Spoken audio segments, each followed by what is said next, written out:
sumbangan terbesar tidak mulai dari kelompok yang besar, tapi dia mulai dari yang kecil di dalam keluarga.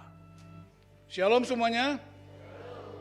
Bagaimana caranya menolong orang yang sedang jatuh dalam dosa, orang yang sedang keras kepala, orang yang kepala batu, orang yang hatinya keras. Tujuannya cuma satu, supaya orang itu diselamatkan. Mengapa? Karena hidup dalam dosa berarti ada di bawah otoritas iblis. Sebab iblis adalah bapa dosa. Yesus bapa kebenaran.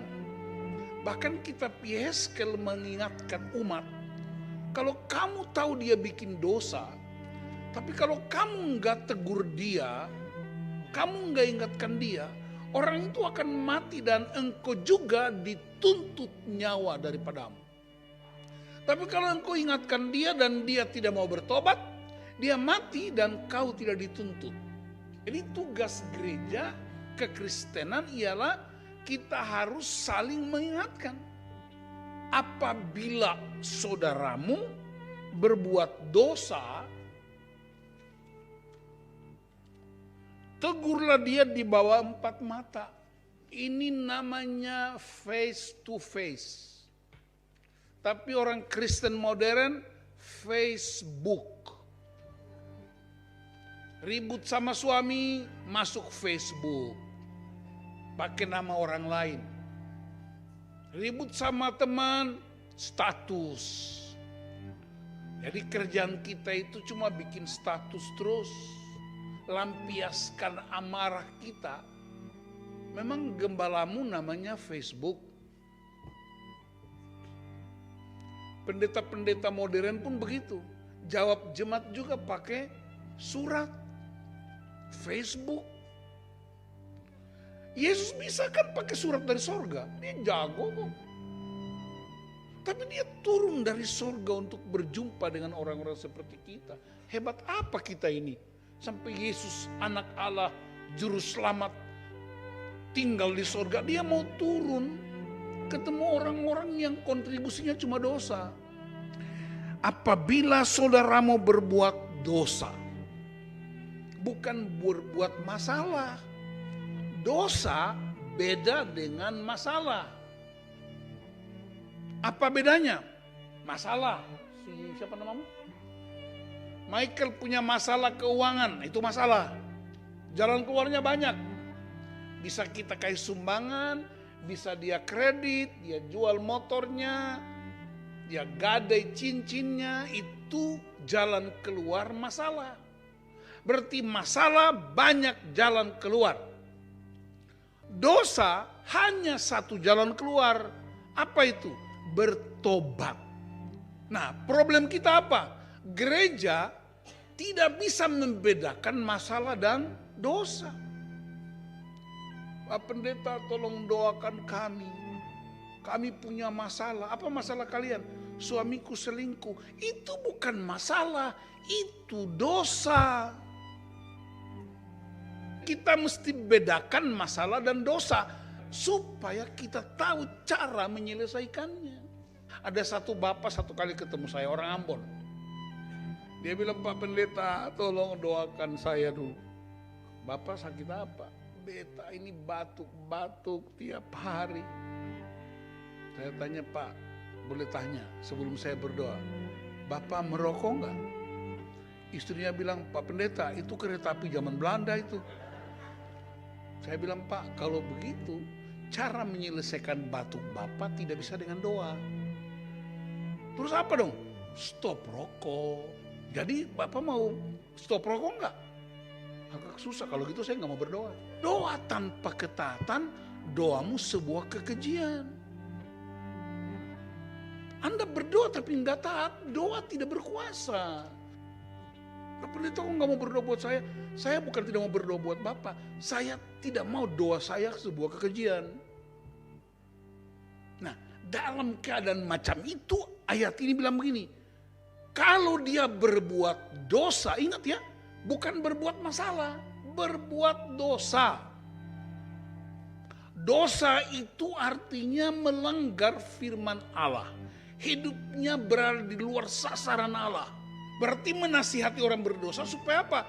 Kembali ke posisinya. Saya ini kayaknya harus kasih contoh nih. Pak Mike sini. Berdiri sini. Saya kasih contoh ya. Naik sedikit. Nih lihat. Ini Mike taat pada firman. Ini anggaplah Yesus kebenaran. Karena dia taat pada firman, dia berada di bawah kuasa Yesus. Setuju? Kalau dia bikin dosa, Yesus nggak pergi, Yesus nggak keluar. Tapi kalau dia bikin dosa, dia yang keluar. Ada di bawah siapa? Iblis.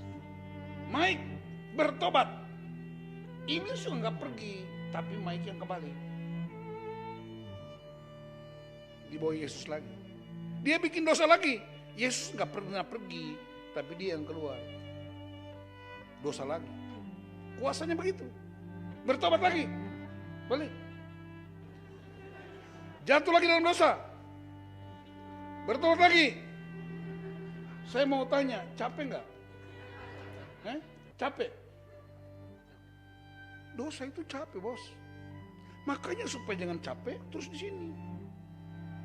Dan ketika kamu jatuh, saya datang. Perhatikan, itu kamu di bawah iblis. Di sini. Bukan hanya di sini, tapi saya bimbing dia, saya doakan dia, saya temani dia. Ini ayat-ayat berikutnya, 2 atau 3 orang berkumpul dalam nama Yesus. Terus sampai dia menjadi orang dewasa dan dia akan tolong lagi orang lain. Itulah hakikat komunitas gereja. Saya belum suruh pergi.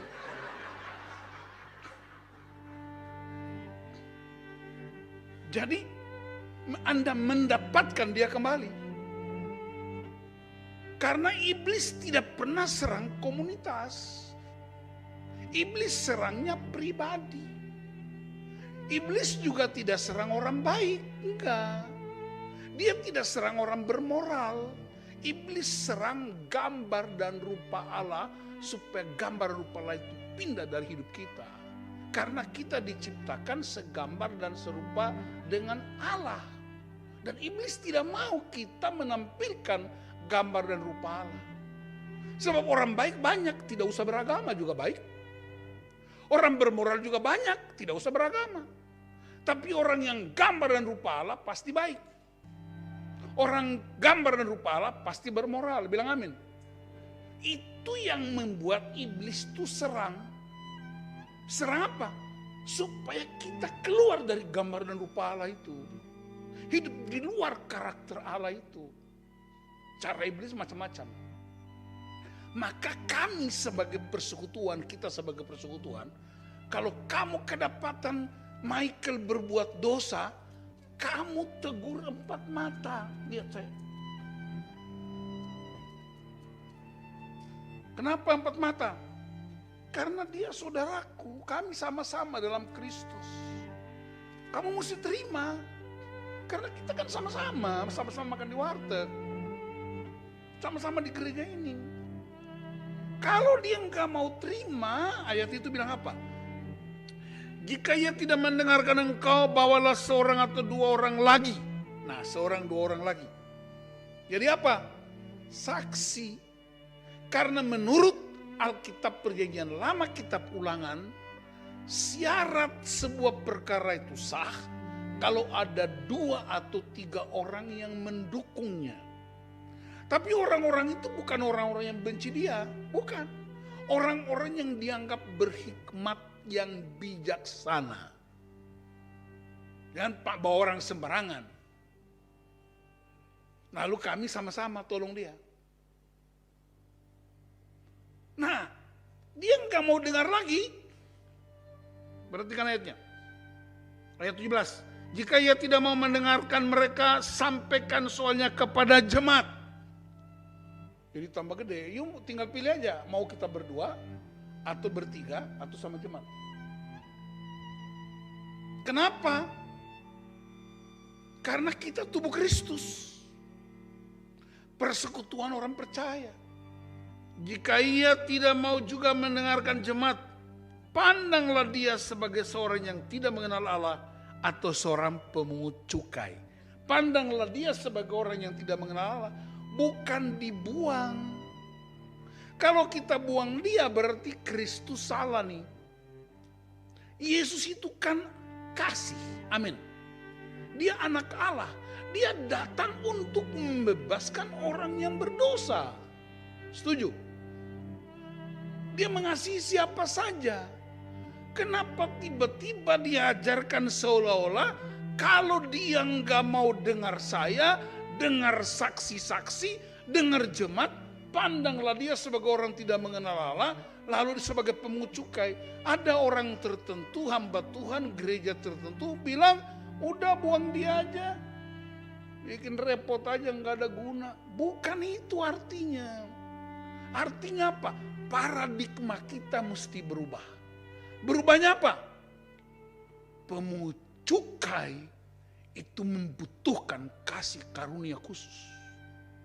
Dan Yesus pernah lakukan itu buat Matius dan Sakeus. Anggaplah dia orang yang butuh kasih karunia. Maka apa yang terjadi? Pergi dengan dia ke rumahnya. Karena problem dia mungkin karena di rumahnya ada masalah yang luar biasa. Dia problem dengan istrinya, kehidupan rumah tangganya udah kacau balau.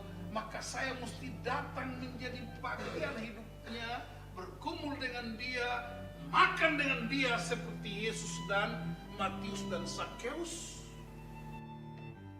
Dia bisa berubah nggak? Bisa dong. Harimau nggak pernah makan anaknya. Masa saya udah datang berkali-kali, saya beri hidup saya, tinggal dengan dia, memberi apa yang saya punya, tolong dia. Manusia macam apa yang nggak mungkin berubah? Pemungut cukai dan orang berdosa pun ketika didatangi Kristus, hidup mereka berubah. Jadi jangan salah mengerti. Kalau orang gak bertobat, terus kita buang dia. Kalau begitu Yesus salah. Bukan begitu pengajarannya. Baca Alkitab baik-baik, baca bahasa aslinya, dia tidak dibuang. Tapi saya yang menjadi bagian dia. Oh, dia orang begini karena mungkin masa lalunya buruk. Mungkin dia dibuang oleh orang tuanya, dia dibully, dia dianggap tidak layak, dia luka dalam, tidak diperhitungkan. Orang tuanya mungkin kata-katai dia dengan kata-kata yang melukai. Dia begitu pahit, begitu dalam jurang itu. Dan orang tidak tahu. Maka saya yang dewasa rohani mesti bergaul dengan dia, menanyakan, hidup bersama, menolong dia. Dan dia akan dipulihkan. Karena bagi Yesus tidak ada orang yang tidak punya pengharapan. Bahkan Yesus sendiri bilang, orang sehat tidak butuh tabib, hanya orang sakit yang butuh tabib. Aku datang untuk mereka. Ini caranya gereja mengurusi problem.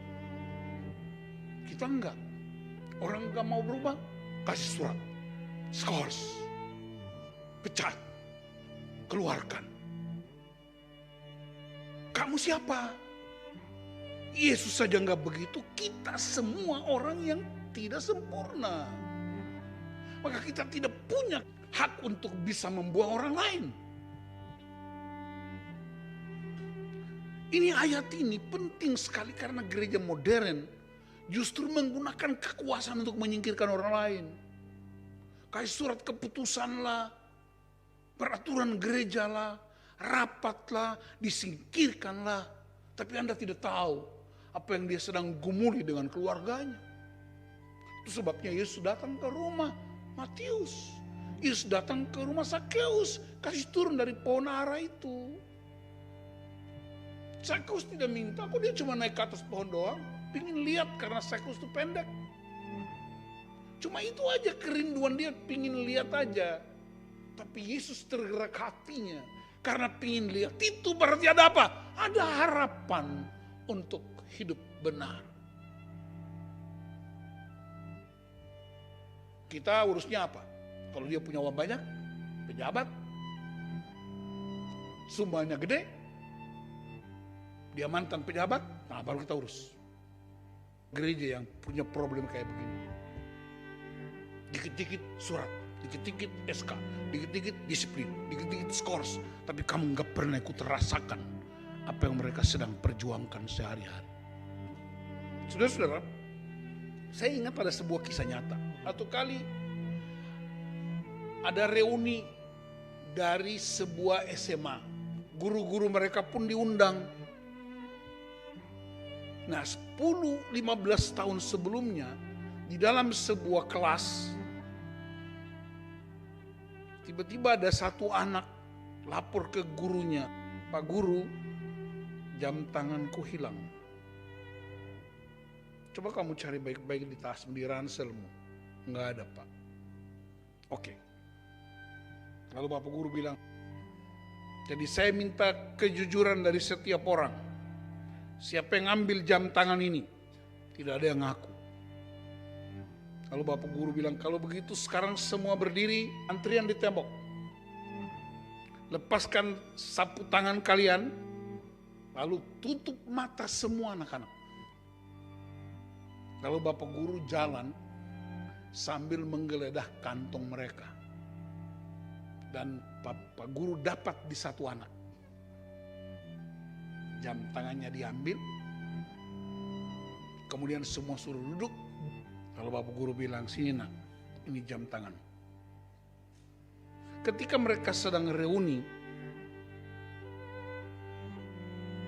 anak muda, anak yang ambil jam tangan itu, dia datang ke Pak Wali kelas, mantan gurunya. "Pak, ingat aku enggak?" "Enggak." "Masa Bapak enggak ingat aku?" "Enggak." "Aku kan kelas Bapak." "Iya, saya ini wali kelas hampir 20 tahun. Udah banyak murid, saya enggak kenal kamu lagi. Tapi saya tahu kamu sekolah di situ." "Itu loh Pak, dulu kan saya yang curi jam tangan kawan saya. Dan Bapak kan ngambil dari kantong saya." Bapak Guru bilang, "Saya juga nggak kenal kamu." "Loh kenapa Pak?" Rupanya waktu Bapak Guru sedang geledah mereka, dia juga pakai tutup mata. Anak muda itu tanya, "Kenapa Bapak nggak kenal saya? Kan saya ngambil jam itu." "Bapak ingat peristiwanya?" "Ingat." "Kok Bapak nggak kenal saya?"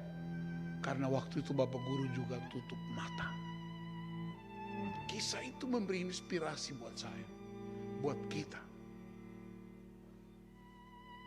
Kesalahan dan dosa masa lalu kita tidak menjadi referensi untuk menghakimi siapapun. Ini Yesus yang menasihati, jangan salah. Yesus tidak suruh kita buang orang itu. Pandanglah dia sebagai pemungut cukai. Artinya dia butuh kasih karunia khusus. Dia butuh double portion. Dia enggak seperti biasa, seperti orang-orang yang sudah mengenal Allah. Dia butuh pelayanan khusus. Dia didatangi terus-menerus tanpa jemu-jemu. Tidak bosan-bosannya, karena tujuannya cuma satu. Dia diselamatkan dari kuasa kegelapan. Dan itulah alasan Tuhan menolong kita. "Aku berkata kepadamu, jika 2 orang dari antara kamu di bumi ini sepakat tentang semuanya itu dan memintanya, permintaan mereka itu akan dikabulkan oleh Bapakku yang di surga." Ini saya baca terjemahan baru, Alkitab terjemahan baru. 2 orang sepakat. Seringkali dihubungkan dengan suami istri, tapi juga tidak selalu. Yesus sedang mengajar begini, perhatikan. Doa tidak boleh untuk diri sendiri. Jangan jadi egois. Doa yang kuat itu komunitas. Saling mendoakan. Ketika saya bisa membawa Michael kembali, saya berdoa buat dia dan dia berdoa buat saya. Itu kekuatan yang paling dahsyat. Dia seperti sebuah perisai yang melindungi hidup kami. Dua orang sepakat. Sepakat apa? Sepakat bahwa Yesus Kristus adalah Tuhan dan Juru Selamat. Sepakat bahwa firman Allah tidak berubah selama-lamanya. Sepakat bahwa iblis tidak punya tempat dalam hidup kita. Sepakat bahwa komunitas kita tidak dapat digoyahkan oleh kekuatan apapun. Sepakat tentang kerajaan Allah. Sepakat tentang siapa Yesus. Sepakat bahwa kita saling menegur. Sepakat kita saling mengingatkan. Sepakat kita saling menasihati. Supaya kita tidak menjadi mangsa iblis. Itu yang disebut dua orang sepakat. Maka doa kita akan dikabulkan. Berarti dua orang berdoa bersepakat untuk apa? Kehendak Bapa, bukan kehendak keinginan kami. Yesus yang bilang, sebab di mana dua atau tiga orang berkumpul dalam namaku, di situ aku ada di tengah-tengah mereka. Yesus mau bilang begini, sumbangan terbesar dalam pertumbuhan iman Kristen tidak dimulai dari sebuah KKR dan ibadah raya. Sumbangan terbesar untuk membangun iman Kristen yang kuat tidak dimulai dari sebuah komunitas yang big shot, yang hebat, yang begitu megah dan meriah. Tapi sumbangan terbesar bagi iman Kristen sering disebut dengan istilah one on one. Dalam Kisah Para Rasul 2, 3, 4 kita temukan mereka berkumpul setiap hari, komunitas yang sehat. Bahkan di Kolose 1 ayat 28 Paulus bilang, tiap-tiap hari kami didik satu persatu supaya mereka kuat. Sumbangan terbesar tidak mulai dari kelompok yang besar, tapi dia mulai dari yang kecil. Kalau begitu yang kecil di mana? Di dalam keluarga. Dan ketika 2-3 orang datang berkumpul, orang-orang yang lihat kami, mereka bilang, aku rasakan kehadiran Tuhan di tempat ini. Amin.